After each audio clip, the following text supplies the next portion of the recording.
sa mga pulis na sumama kay Delphine.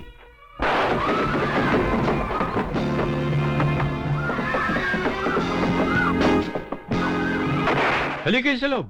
Tuloy kayo. Magandang gabi po, Alkalde. Magandang gabi po rin. Magandang gabi po, Alkalde. Gabi po. Inaamin ko na naging malaking kasalanan ko ang pagbibigay luwag sa mga taga-hasyenda. Inabuso nila ang pagbibigay ko. Ninombrahan kong happy si Delphine dahil sa rekomendasyon ni Senyor Dante. Ngunit, ano nangyari? Ang mga pangyayari nito mga nakarang araw ay hindi ko napalalampasin.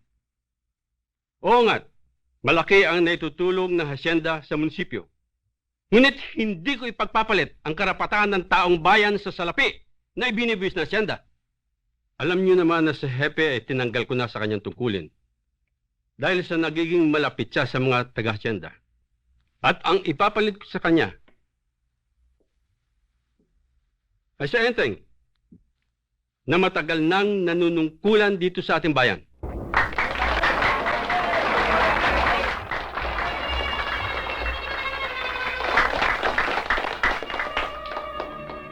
Gusto kong ipamalita ninyo na kailangan ko ang 3 taong ipapalit sa mga pulis na sumama kay Delphine.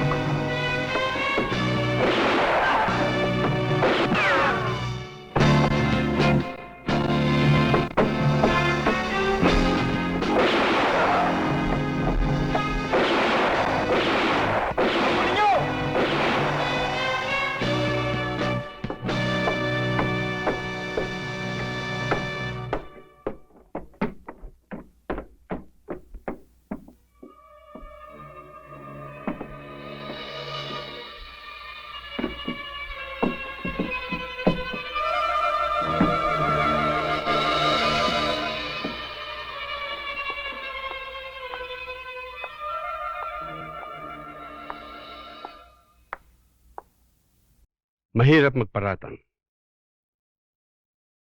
Wala tayong sapat na katibayan upang iugnay ang mga taong pinaghihinalaan natin. Dahil sa mga taong napatay, ay hindi natin kilala. Hindi sila taga-hasyenda at hindi pa rin taga rito sa bayan. Maswerte pa rin ako.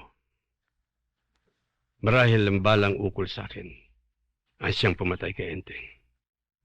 Alkalde, nandiyan po si Salud, yung pamangkin nyo. Sige, patuloy mo siya. Paano, Alkalde? Hindi na kami magtatagal. Kami na ang bahala sa munisipyo. Sige, ikaw ang bahala. Sige ho, Alkalde. Salamat. Magandang araw po, Chong. Kasama ko na ho pinatatawag nyo. Si Selmo. Magandang araw po. Kaya kita pinatawag dahil sa gusto kitang pasalamatan sa ginawa mong pagtulong sa akin. Walang bagay ho yun. Alam mo, maupo kayo.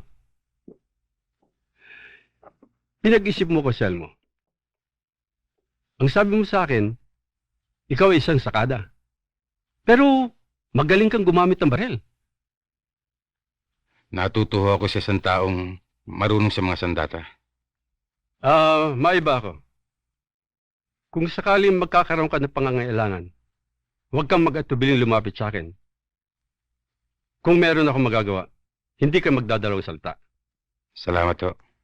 Salud, ikaw ang mainom, Selma. Wag na ho, Alkalde. Sa palagay ko, kailangan niyo muna magpahinga. Hindi.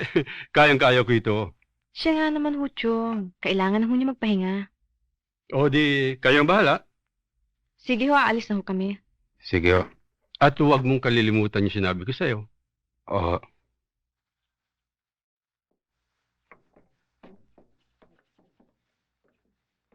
Alkalde. Tungkol ho dun sa nabanggit nyo kagabi, Ano yun? na nangangailangan kayo ng mga pulis. Gusto mo maging pulis? Kung maaari ho sana eh.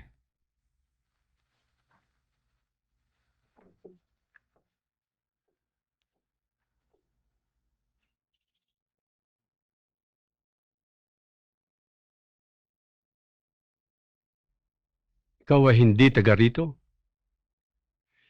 Kilala ka nila bilang isang sakada?